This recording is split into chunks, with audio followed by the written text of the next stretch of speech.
Well, hello, welcome everyone to another great Anstead's live video. And today we have got some special guests with us. We've got Mr. Jeremy Reeves from Cornell Diehl, who does their master blending. Mr. Mark Mormar from Ladisi Group, who handles all things that get those great products to our store, including fabulous pipes. And our resident pipe enthusiast, Master Ben Vangel. Gentlemen, welcome to our live episode. We got some exciting things to talk about today with respects to delicious pipe tobacco blends. Jeremy, I'll start with you. Tell us a little bit about how you became the wizard behind the blends at Cornell and Diehl. Well, it's sort of a weird, convoluted turn of events. Basically, when I first moved to Chicago many years ago, I got a job at a cigar and pipe shop, and I had kind of dabbled in cigars. I was excited about making a hobby, also something that I could do for money. But I quickly discovered that it was more for me than just thinking that cigars were cool, and now I got to make money selling them. The weird hodgepodge of people that come through tobacco shops, and the way that disparate sort of characters that would never have met one another and likely become friends out in the wild, that sort of cross paths and interact with one another in cool ways in a cigar shop, was something that I just found fascinating. And at the time I didn't realize that it was such a common thing in tobacco shops. I really, this is my first shop really that I had spent much time in, and I was just like, man, like all these people from all different walks of life that really don't have as much in common as they do just a shared love of like sitting down and enjoying a smoke, that become friends. Take the cigar out of the equation, and a lot of these people would have never even given each other the time of day. And I thought that was really cool. So I found myself really kind of gravitating more and more to the culture and to the sort of weird cross section of society that were cigar and pipe guys. Then I had a friend who was actually our lane sales rep, who hung out in our shop a bunch, and outside of calling on us to do business, kind of like what Mark does for you guys now. But he just enjoyed our shop, and so when he wasn't working, he was oftentimes hanging out with us. He told me one day, he was like, dude, like, you like this whole tobacco thing way too much. This was his words, so please don't anybody don't shoot the messenger here. But what he told me was, you like this whole tobacco thing too much to be wasting your time with cigars. He was like, you love this so much that what is possible within the realm of a cigar is like this much, and what is possible within the realm of pipes, because you've got all the different variables of the different kinds of components, as well as like all of the different variables of as many different kinds of pipes as you can think of. It's a much broader spectrum. You should really get into this. So he gave me a pipe, and he gave me some tobaccos, and he kind of he wasted his time trying to teach me how to pack and light the thing, and I spent the next several years ignoring everything that he tried to tell me and messing it up real good. But it was something that I even when I wasn't good at it, I found myself enjoying it more, because it wasn't an easy thing to just pick up and snip one end and char the other end and light it, and away you go. There were a lot of decisions that you had to, as the smoker, sort of make, and a lot of techniques that you, as the smoker, had to sort of employ to make this work. And if you couldn't, then it wasn't going to work. And that was like an intellectual challenge, and a practical challenge. How do I do this thing that is so unnatural for me, and also go through my regular day and like, get to a point where it is second nature and I can be conversational while I'm smoking a pipe and those sorts of things. So that was really my first encounter with the pipe, and it took several years before I really got good at it and kind of found myself fully pipe, and occasionally I'll smoke a cigar, but pipes really did for me kind of come to a point where they were the forefront of my focus as a smoker. And that really culminated when I shifted from working at the shop that I had been working at to working at Yvonne Reese. While I was working at Yvonne Reese, that was where pipes really like clicked for me, and where for the first time I found myself surrounded by people who were not only the other people who worked in the shop, but also people who were regulars in the shop that were dyed-in-the-wool pipe smokers, and that knew a lot about tobacco, and that knew a lot about pipes, and yeah, really kind of brought me more into that realm. So several years later, and I'd kind of gotten out of working in tobacco shops and was actually working in restaurants.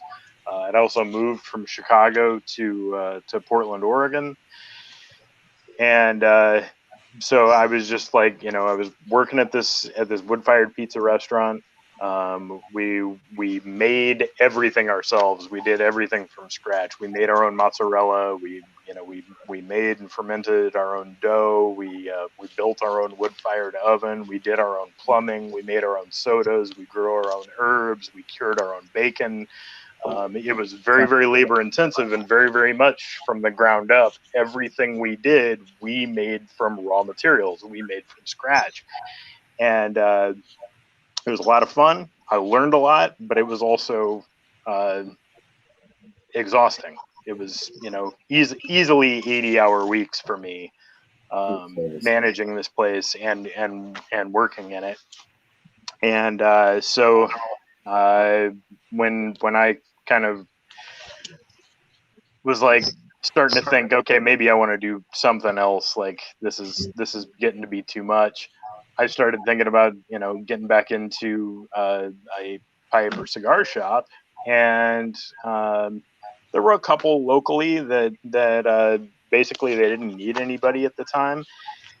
And so I was not sure exactly what I was going to do next. My girlfriend at the time was like, well, you spend a bunch of time on smokingpipes.com. You should check out, see if they have any options open, see if they have any availability. So I was like, well, we're in Pacific Northwest. They're way down here in South Carolina. Why in the world would they even look at my resume? And she was like, you should send them a cover letter and resume. So after 4 days of every time I spoke to my girlfriend, the first thing she would say to me and the last thing she would say to me before we would end our conversation is again, you should apply at Smoking Pipes. I finally did it literally to get her off my back about it, and they called me the next day and said, hey, we want to fly you out for an interview. Are you available next week? That's so nice. I had to eat some crow there because she was totally right. So went out for 3 days of really intensive interviews, and at the end of it all, they offered me a position, and I went back to Oregon and talked with her and decided to take the job. So I was going to be working in customer service. Wouldn't exactly be like working in a cigar shop, but I would still have a lot of customer interactions, a lot of, through phone as well as email, and then traveling to shows and stuff like that. And so, a lot of overall customer interaction. And in a lot of ways, I felt like that filled the same niche that I was looking for in my life. So once we relocated, that's when they told me, oh yeah, by the way, now that you're not just a guy who's applying here, you should know that at the beginning of this coming year, Cornell Diehl, your favorite blending house, is going to be a part of the company. And so that was kind of my inroad to ultimately working at Cornell Diehl, was getting a job at at this website, and then Cornell and Diehl being enveloped into the fold just a month and a half later. So, yeah. So then I had the experience of, years and years of working in cigar and pipe shops, and years of customer service, specifically in that realm and vein, and just the experience with pipes and with tobacco and the knowledge of those things. But I also had a lot of experience of building flavors from the ground up from raw materials. Okay, yeah. In the wood-fired pizza place as well, and so those two things sort of came together into the role that I currently have. That's pretty wild. I mean, Mark, tell us a little bit more about Ladisi and how you guys work together with Cornell and Diehl. Yeah, so Ladisi, as an overall umbrella company, incorporates a couple of different divisions. One of them is our online retail leg, which is smokingpipes.com, which works independently from the distribution end where I am. I'm in the Ladisi distribution group. So we are responsible, though Ladisi as a whole owns Cornell and Diehl, the GLP's brand, and we import exclusively to the U.S. Savinelli pipes and accessories. And then in 2018, we purchased Peterson, the pipe factory and the brand for accessories, not the tobacco, and that went to Lane and General. Right. But so our responsibility at the distribution group side is to essentially, import or purchase all of these different pieces, essentially from Cornell and Diehl, and from even though we're one big company, we have these different pieces that then sort of come together in this interesting way with LDG. And so, so for example, and this is something that there are people, and for those of you out there who wonder, well, in terms of having to, is there a competition part between your retail end, that's smoking pipes, and your brick and mortar end? There is, but that's sort of the nature of the beast these days. All brick and mortars are fighting against online, but the smokingpipes.com side has to purchase their product from us the same way that Anstead does. Okay. Yeah. Right? The only thing they don't do is pay for shipping because we're in one large building. They should pay for shipping though. They should pay for shipping. You think we should charge them for like walking it across the hall? Yes. All right, I'll bring it up. I'll float that. I can imagine what the response will be, but I'll let them know, Tom, that it was your suggestion. All right. You're gonna have to become like a UPS stand-in employee for just a short period of time. Just like throw on your brown uniform real quick, and then carry these things into the other room, and then back in your regular outfit. Right, exactly. So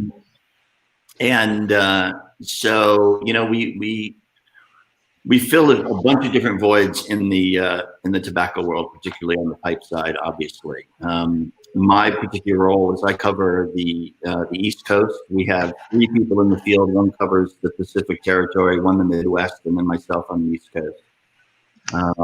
And my background is not as lengthy or as interesting necessarily as Jeremy's was, but I was a cigar smoker since 1981, which was my 18th birthday, at a time when nobody was smoking cigars.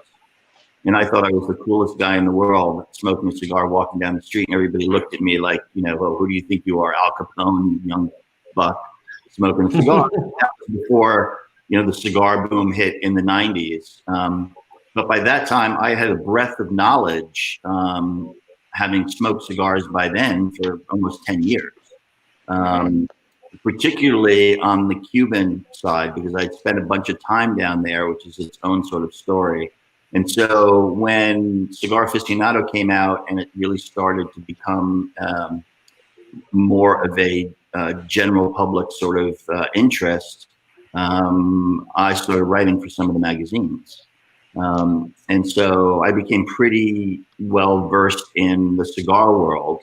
The pipe side interested me, and I had tried a few times smoking a pipe.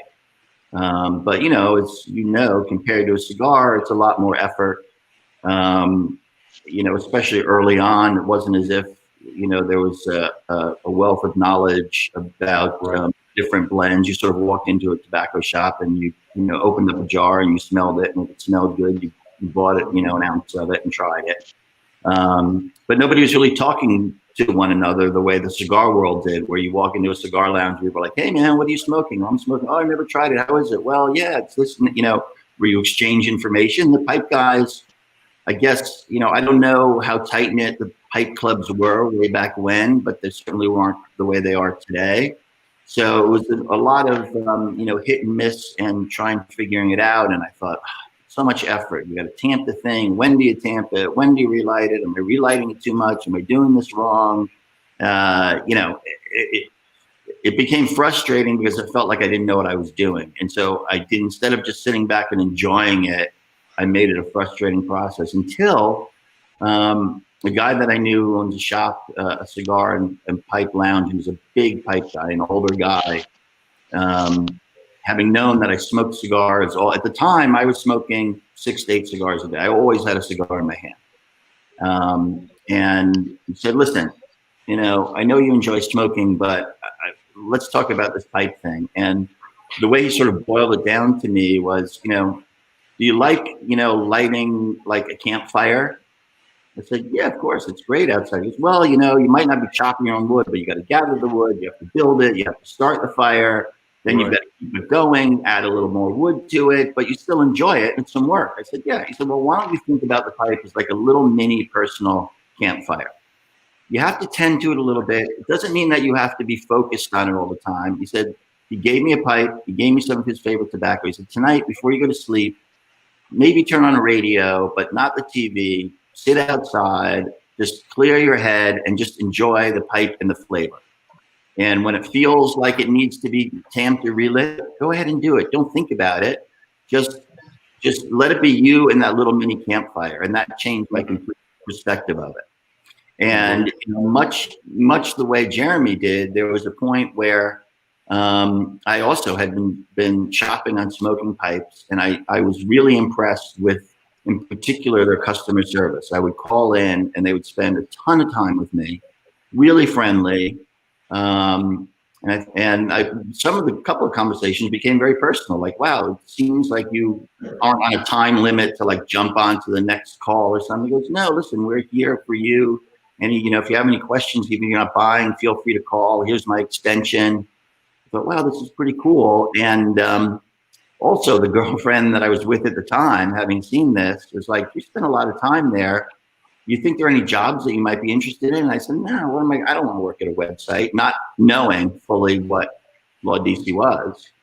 And so then I went onto the corporate site and sure enough, learned more about it, and happened to see that this position was open and applied. And they also flew me down. And we had long conversations. They're very diligent about. The one interesting thing about Law DC as a whole is that it really does feel like a family. And I think a lot of that is the credit of when even before they interview, I think they're really trying to get a sense of who that person is before they even bring you down, and wondering not whether or not you're qualified so much for the job, but is this an individual that I would like to work with every day? Even at the upper corporate levels, even if they don't literally work with you every day, I think they're thinking, is this somebody that I could work with every day? And are they interesting? And can they learn? And as a result, everybody is friendly with one another, helpful with one another. We constantly, email or call. If I've got a question about the tobacco side, Jeremy is always available to me. If I've got an issue with something that needs to ship today and it has to go out, I can call the guys in shipping and say, "Do me a favor, we really need you to push this up. I know you're super busy, but it has to go today." And they're always willing to accommodate. It's a pretty rare organization, I have to say. Yeah. Yeah. And then Ben's been with us here at Anstead's for a while. Yeah. And he has kind of fallen in love with pipes and the whole whole experience with it. And he's also does a lot of our pipe repair stuff and cleaning and inspecting things. Ben, I mean, what is it about pipes and pipe tobacco, Ben, that you've fallen in love with? When I first started at Anstead's, I wasn't really a huge cigar smoker or pipe smoker. And when I started here, everyone loved cigars so much. And I instantly gravitated towards pipes in the first place. And I realized that there was a niche that somebody needed to take that role here. So I decided to learn as much as I could about pipes instead. And then they showed me the buffing wheel, and it became an obsession. Just shining pipes, cleaning pipes, taking an old oxidized stem and turning it into making it look brand new again for somebody. And it became, I don't want to say obsession, but it's easy for me to get lost in it. If I get on the buffing wheel, I'll forget I'm even here. You know what I mean? But I feel like there's pipe tobacco guys and pipe guys. I love the artistry of pipes. I do love tobacco too, but I'm a sucker for a beautiful pipe. But other than that, I mean, it really is that relaxing thing. Going back to what you were saying about people saying it's so hard, I feel like people get scared off because that's the first thing somebody hears when they want to get into pipes. Oh, it's a little bit harder than cigars. Right. And I tell them it's just like riding a bike.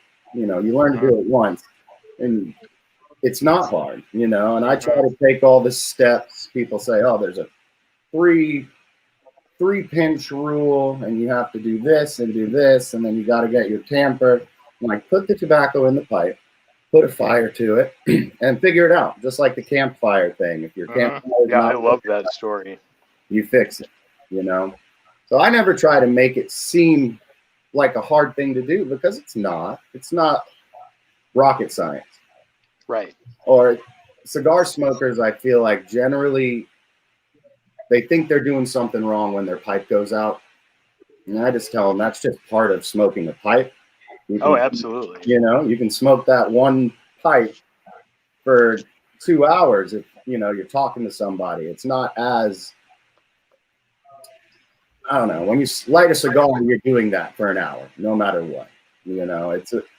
So in my opinion, it's almost more laid back. Everyone says it's so much more work, but to me, a cigar is an undertaking. Where when you have a pipe, it's on your own terms. Right, you get folks set started it down, and it's not gonna have a bitter aftertaste when you relight it. And those sorts of things. I'll tell some people you could put this cigar down or sit the pipe down, come back tomorrow morning and light it up.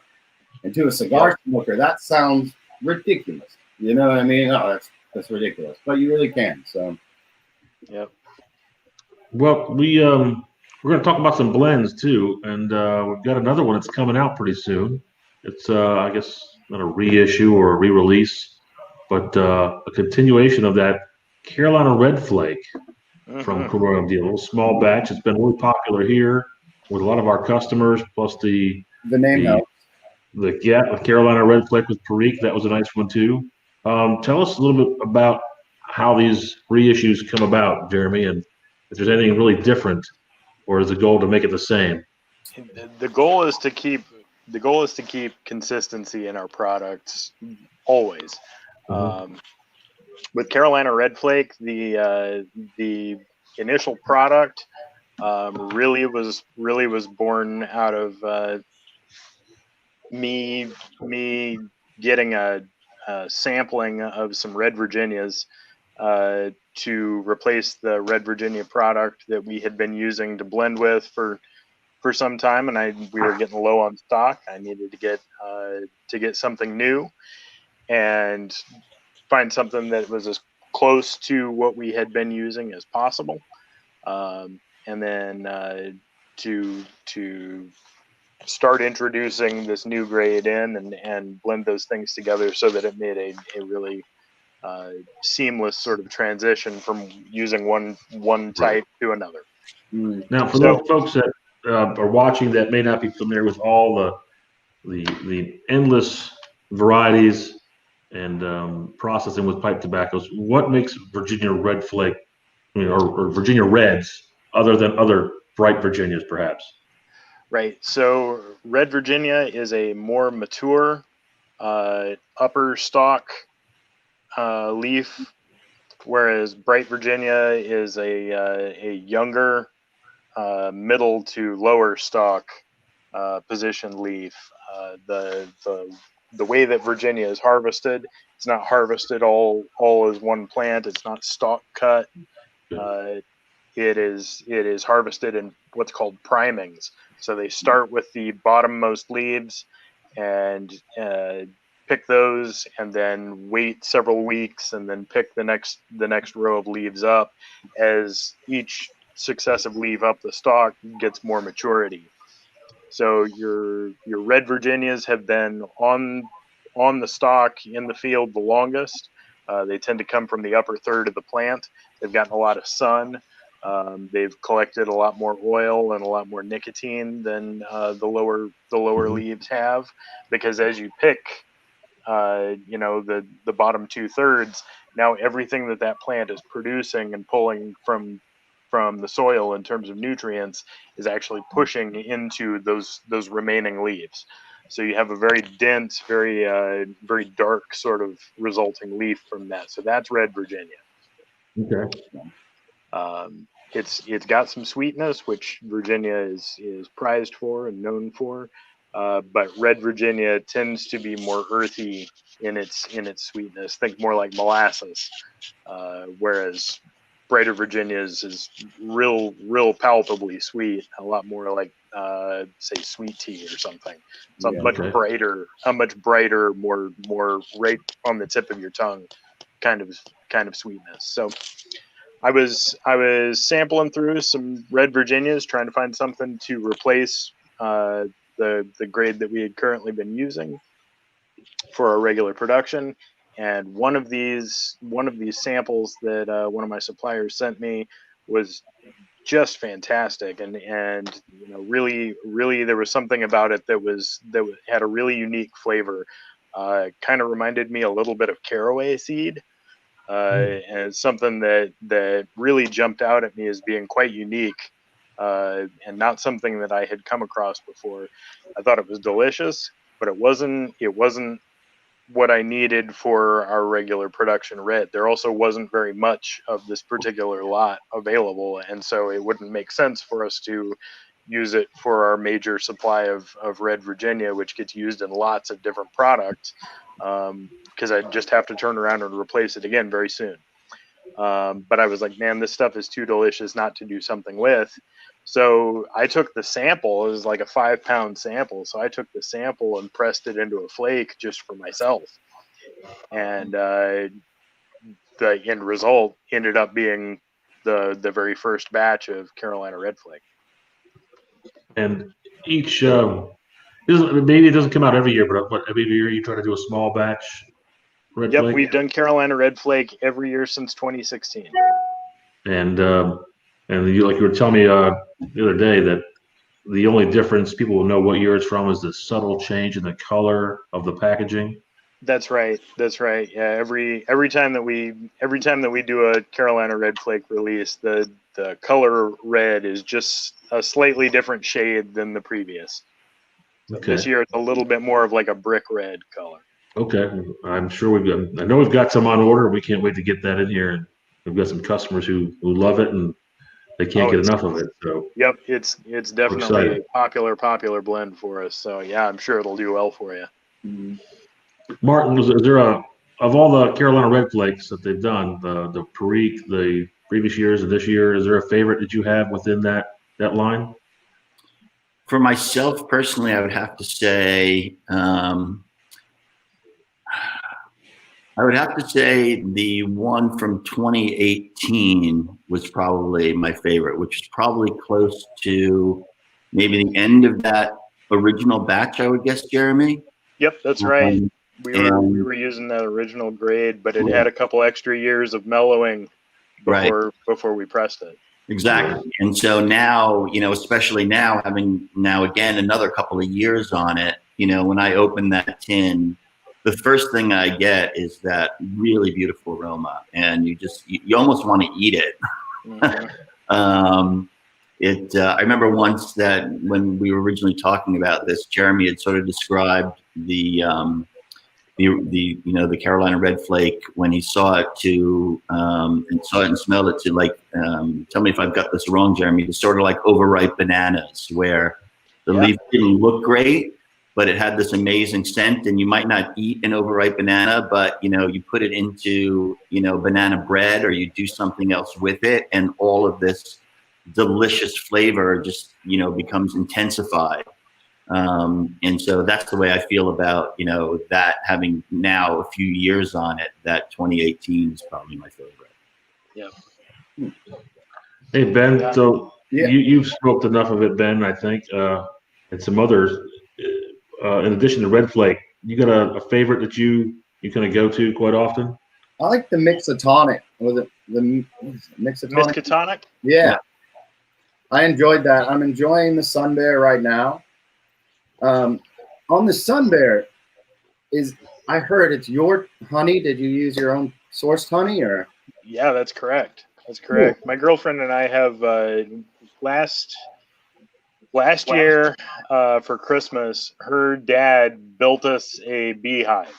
Cool. Nice. So her parents have been keeping bees for a few years, and we had sort of been interested in maybe getting involved in keeping bees. We do a lot of gardening, and we've really tried to create our own little ecosystem here on the property.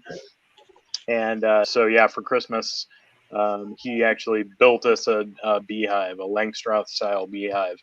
And when he gave it to us, he told us that he had also put our names in the hat for a colony of bees from a local bee breeder that is very highly regarded in not just in this area but in the country. So he's got a long waiting list, but that was the other part of our Christmas gift, that he had gotten us a spot. Nice.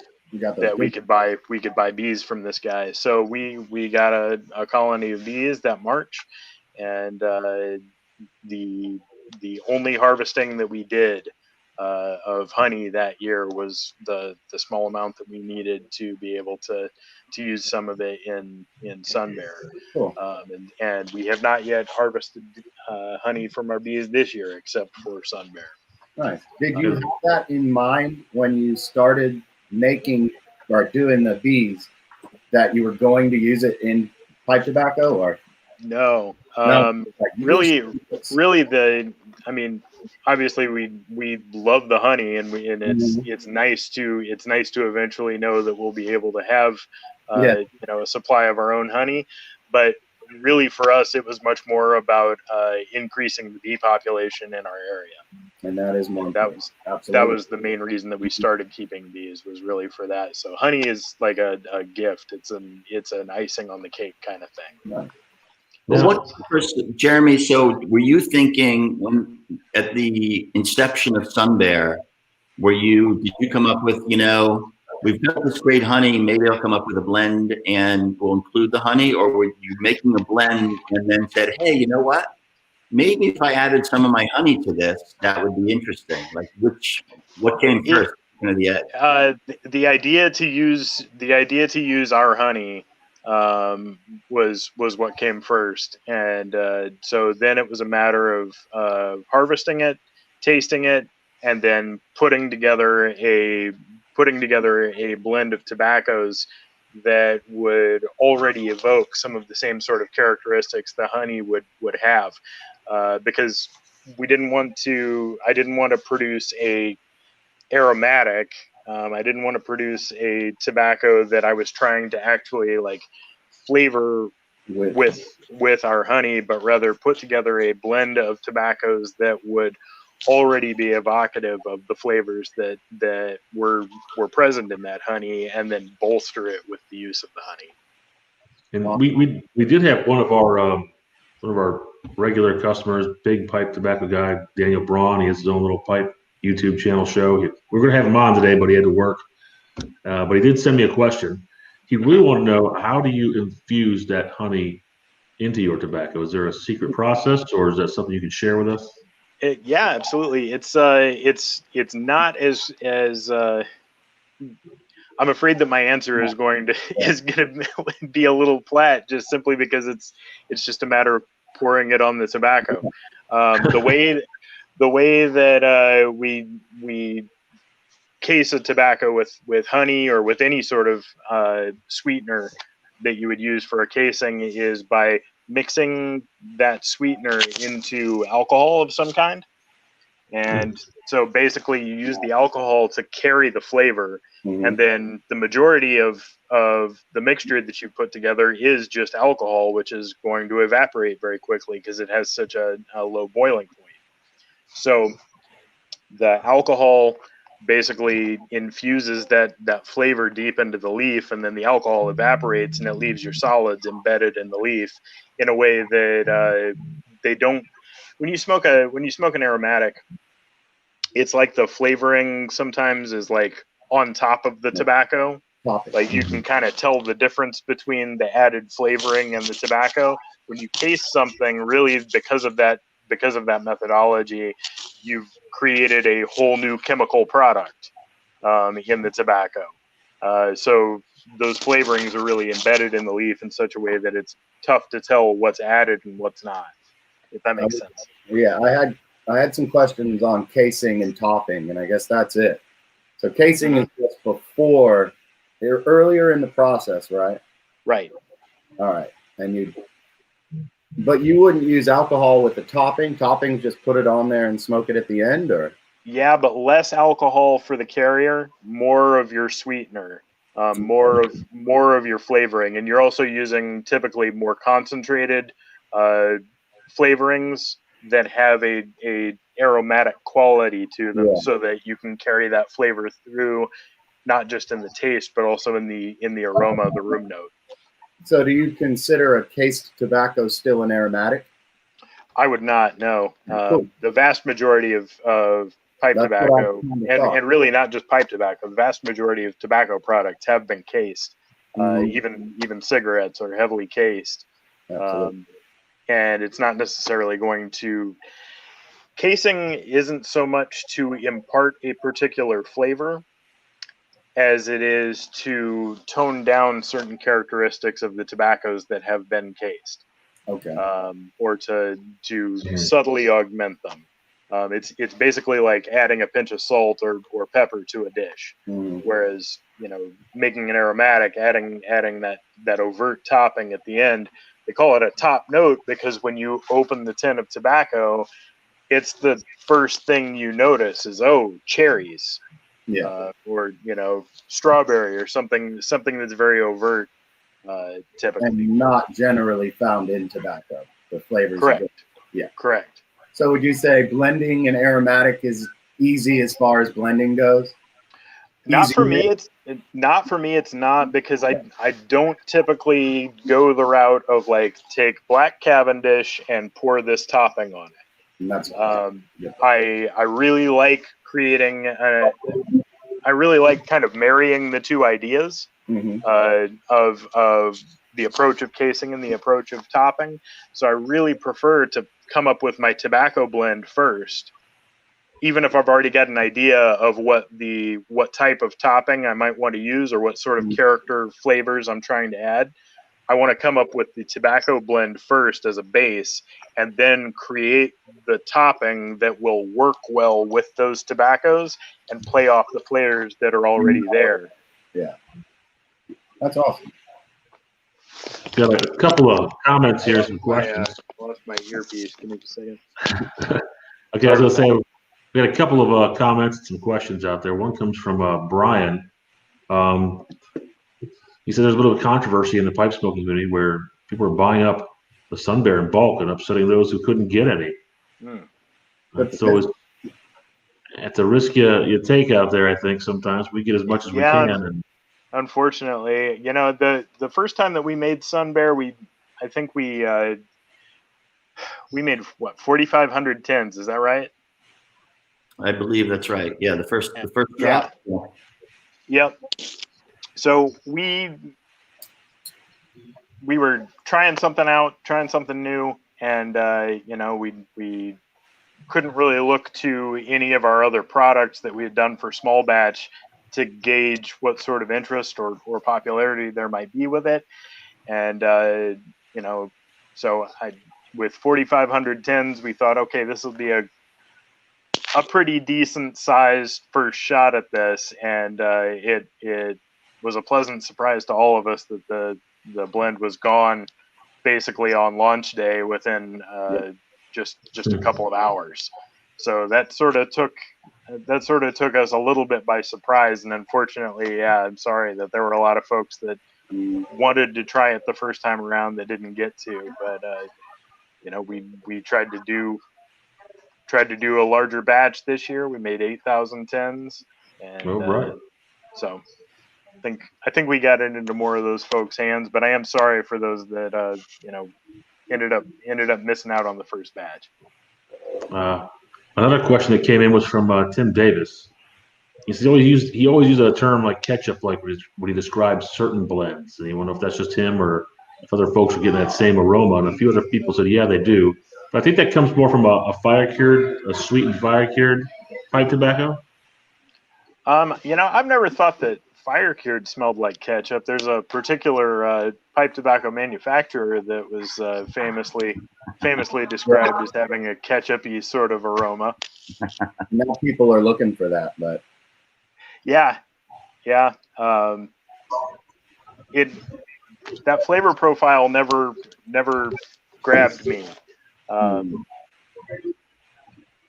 I mean, I think that there's a certain amount of analogy to be drawn. Sometimes tobacco and tomatoes are actually from the same family of plants. They're both part of the deadly nightshade group. Tomatoes are prone to the same sorts of diseases that tobacco is, and vice versa. And there's nicotine in it, right? Tomatoes. With that? I heard tomatoes naturally have nicotine in them too. Yeah, they do have a very small amount of nicotine in them. I wish that the FDA would enforce requiring, that all eggplants and tomatoes had to have that warning. This product contains nicotine. Nicotine is an addictive chemical substance. Yeah. Now, I noticed like on one product we sell, it's like a Virginia red flake or roll cake. Which one is it, Ben? The red cake Virginia. That's like a really fancy ketchup aroma to it. Well, that was the old red cake. Definitely did, but not as much now. Another great question comes from one of our favorite customers, Al Taz. Wants to know if you ever use any Syrian Latakia. Well,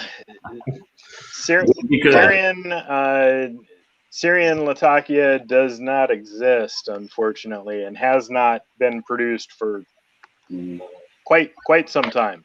Right. There was a small amount of Syrian leaf that was lost in a warehouse in 2004, and that was where all of our Syrian was being stored. C&D and GLPs both had blends that used Syrian in them, but in 2004, with the fire that took out our supply, that was the last Syrian that I have available to me. McBaron had a small amount of it. McClelland had a small amount of it. Right. McClelland used up the last of theirs the year before they closed their doors. McBaron announced, I think late last year, that they had used the last of theirs. So there is no Syrian. Yep. In your opinion, has there been a suitable replacement? I mean, we've been using Cyprian. But everybody that's using Latakia is buying it from the same places. Yeah. So I think that and that existed back to when there was Syrian. Right. The Cyprian Latakia has been around for a really long time. They are definitely different. They're certainly distinguishable in terms of flavor, but I think they each have their high points and their low points. So yeah, I think if you've got good quality leaf, if you've got good quality Latakia from Cyprus, or back in time from Syria, and you've got other good quality leaves to blend with it, you can certainly put together a pleasant flavor profile.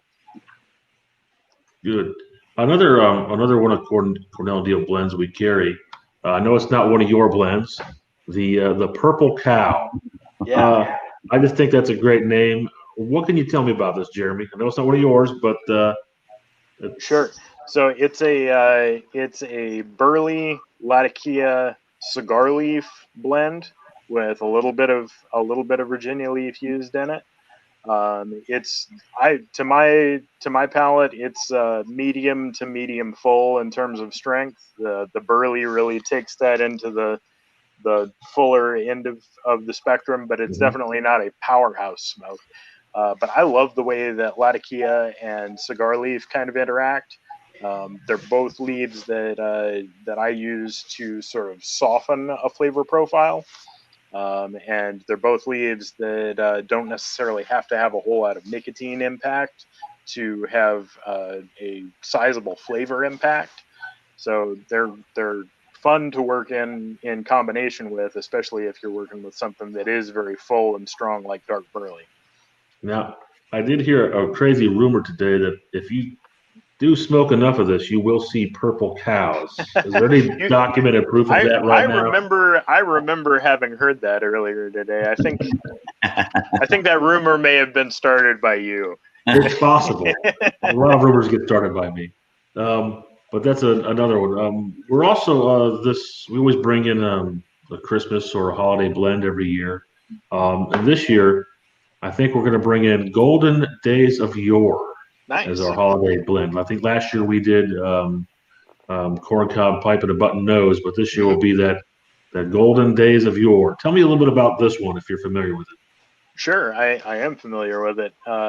Golden Days of Yore was inspired by a potpourri that my mom used to. All of the Christmas blends that I've put together have been inspired by things my mom always did around Christmas time. Nice. So the Golden Days of Yore was actually the first Christmas blend that I designed for Cornell and Diehl, and it was inspired by a potpourri that she used to put all over the house. And it to this day that potpourri is the smell that in my mind's nose, to coin a phrase, that's the smell of Christmas. I like that phrase. What's that? My mind's nose. I like that. Yeah. So Golden Days of Yore is a Virginia and Oriental blend. There's a tiny amount of dark fired in it to sort of bring to bear some of the smoky quality that I recall that potpourri having. There was just something that was deep and slightly toasted about it. But it's definitely not a full dark fired blend. It is really more focused on brighter Virginias and sort of the lighter sort of floral qualities that Oriental brings to bear. And then I make a sauce for it that is, like kind of I talked about before, a weird blending of the ideas of casing and the ideas of topping. I actually caramelize sugar. And then once the sugar is caramelized, I add to it a tea made with whole allspice and cardamom pods and star anise and cinnamon sticks. So I make this really rich, very, very fragrant, spicy tea, add that to the caramelized sugar. And then mix in a little bit of rum and a little bit of chocolate sauce. And so then that gets added to the tobacco, and I think that the flavors really, really work well with the tobaccos that make up the base. I think it's a delightful blend, and it definitely does smell like my mom's potpourri. That is a fantastic story. I love that. I got another question here. This one's from Alex, who works here. He can't get his phone to work for some reason. He wants to know what kind of tobacco is the Maduro cigar leaf in the Purple Cow? Sure. So the leaf that we use for our cigar leaf right now is actually some Dominican Criollo, and there's also some Italian leaf that is used in that blend. So we make our cigar component because using a single leaf didn't give quite the breadth of a cigar experience. So I found two different tobaccos, two different cigar style tobaccos that had some of the flavors that I was looking for, and found a way to blend them together to create a more full form cigar kind of aroma and flavor. So yeah, it's a blend of Dominican and Italian cigar leaf. That's pretty cool. I kind of like the idea of all that. Thanks. So I've always been interested and never got a chance to try. I think you did the Beast. Mm-hmm. That's the Aleister Crowley, right? Yeah. Inspired by Aleister Crowley's practice of smoking perique that had been soaked in rum, and he tried to use this to reach a different state of consciousness, I think. It's such a cool thought to do it, but how much perique is in that blend? 51%. Wow. I need to get a hold of some of that. Yeah, it's stout for sure, but not maybe as stout as one might think. As a blender, one of the things that I have to do pretty regularly is smoke components straight to try and keep fresh in my mind what each component is going to do in a blend. And so smoking straight perique is definitely something I do on a semi-regular basis. I mean, it's not something that I'm like, oh, I'm going for a drive, I'm going to smoke straight perique, but it's definitely something I have to do multiple times a year. So that's a lot of perique. What's that? I think that's a lot of perique. It is a lot of perique. Mm-hmm. But yeah, in this blend, I basically wanted to protect the overall heart of the flavor of perique without requiring the smoker to sit down and smoke a full bowl of straight perique. Yeah. So I tried to use other blending components that did not distract from the perique, or that helped to carry some of the flavor of the perique, but helped to sort of water it down a little bit so it was a little more approachable. Yeah. Okay. I've got another great question here from one of our favorite viewers, Jason. He always wanted to know about the high quality Virginia leaves and blends like Carolina Flake. How are they rated? How do you determine the rating of the leaf? Well, there's not really a rating system, but he may be referring to the USDA grade system, which is a letters and numbers grade of essentially determining, for Virginia specifically, the stalk position that the leaf comes from, the color grade that the leaf falls into, and the overall consistency of quality within a particular lot of tobacco. So, for example,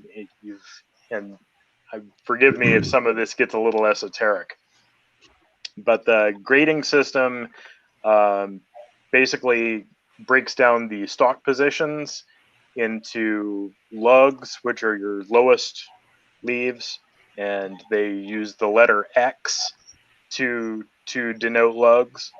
Then you've got cutters, which is your middle stalk position, and they use C to denote those leaves. And then you've got leaf, which is denoted by the letter B for some weird reason. And then you've got T for tips. So I don't know why T for tips and C for cutters are the only ones that actually have anything to do with the name of the stock position that they're denoting. But that is the first part of it. So then the next part of it is establishing the overall consistency of quality within the lot of tobacco. So if you've got a B1, that is a leaf, the upper stalk position. First quality. First quality means that all of the 11 elements of maturity that are taken into account in grading this leaf are within 5% the same for a particular group of leaves. So if you're talking about leaf that is pristine and beautiful visually, you've got consistency of aroma, you've got consistency of oil saturation in the leaf, you've got all the things that would denote maturity of that leaf, and it's all for that whole lot 95% or better consistent within the lot. Then that's first quality. That's top dollar leaf. But if you are outside of that 95% consistency, it drops you down a grade. It drops you down to second tier quality. So that in a nutshell is the way that all leaf is categorized. And Jason, you're welcome. I'm sorry that was maybe more information than was necessarily interesting, but I hope that helps. And that's why we're here, is to drop information and learn some great things from you guys. And I've got another question here from Jason. This one's from Mark. The question about Peterson's limit on pipes of 400 rather than 500,000 in previous years. Maybe you could take time away from your beautiful puppy there and she decided to get in on that. See if we've got a good answer for him. Yeah, so in fact, we didn't predetermine how many there would be. So much of especially limited edition sorts of pipes is based on the quality of the briars and what we can do with them for a particular shape. So in this particular instance, we knew we wanted a certain quality. We knew we wanted a particular shape that was going to be carved, and we used everything that we could that would accommodate both of those. Turns out that I think we hoped that there would be more, and I know that even some of our retailers, unfortunately, wanted and still want more of those pipes. But unfortunately, once you've set that, much like the tobacco tins, they might, on that side, it's based on, a certain quantity of the base components, perhaps. In this case, it's sort of similar, but we don't predetermine. We make as many as we can, and whatever that's be. We might set out for 1,000 and only get 500. We might set out for 100 and end up with 500. It's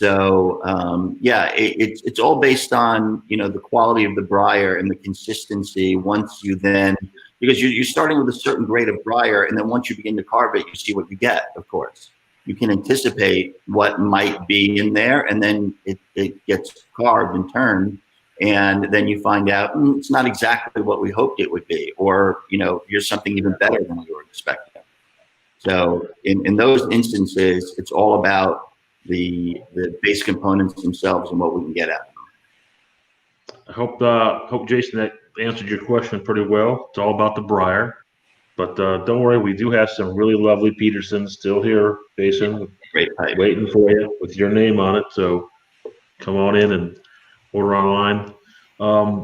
One thing we like to do during the show is ask viewers some trivia questions. If they've been paying attention, they can always comment with their answers, and then we'll go over those answers over the next couple of days so they can rewatch and do their homework, and then they'll win some sort of lovely prize when we draw their names. So we assign everyone a raffle ticket to a correct answer, and then we'll draw those live. I think I got one more I have to do, and then we'll do this one. But what's a good trivia question we could ask them, Jeremy, about Cornell Diehl, or about pizzas, about anything you like? Hopefully they've been paying attention today. Right. What style of pizza was I making before I made the jump back into the tobacco industry? Okay. Oh, that's a good one. What was the famous pizza? All right. Mark, Yes. What's up that? from you. Any good trivia question you could lay down on our viewers? Maybe something they heard today that could they could look back and see and maybe get a correct answer. Let me think. Good trivia question. Gosh, kind of drawing a blank on that. I should have something on the tip of my tongue for sure. I will. Smoking a pipe is like building a blank. I will throw it back instead of on my side. Throw it back since Jeremy is sort of our superstar today. What was the name of the shop in Chicago that Jeremy was working at before we moved? I don't know if I mentioned it though. You did. You did. Oh, did I? Yeah. Okay. Oh, All right. that's a good one. That's a good one. What shop? And I know Ben's dying to ask a trivia question to all of our loyal Ansteads fans out there. I can see him. He's been thinking about it all day, and he's ready to ask something great because he's got so much knowledge. I don't know. Difference between casing and topping. Oh, yeah, that's a good one. We covered it. All right. Well, I got to tell you what, gentlemen, I actually did learn quite a few things today, and it's been fantastic. I'm ready to fire up my pipe again and definitely see if I can't see some purple cows Okay.